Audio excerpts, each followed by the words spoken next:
Tingin mo ginusto ko to? Ha?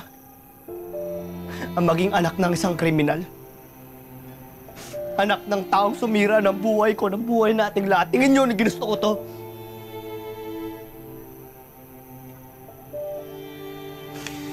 Dugo ng kalaban ang nananaitay sa ugat ko. Dugo ng kinamumuhian nating lahat.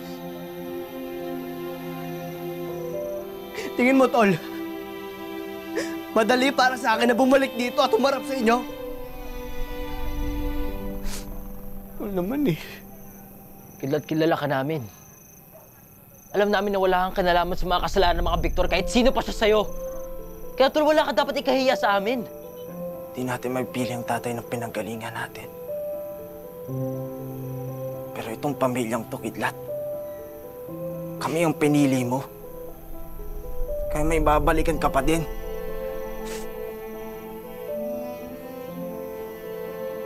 Di ba, Kulot?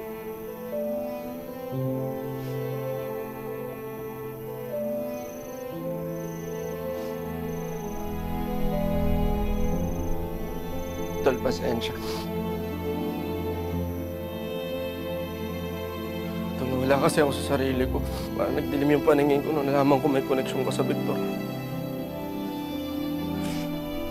Pero tama si Sig. Mas kilala ka namin. Ikaw nagpasimulaan ang laban sa mga Victor. Alam namin lahat na kahit kailan hindi mo tatalikuran yan. Tol, pasensya, Tol. Pasensya rin, Tol. Pasensya ka na.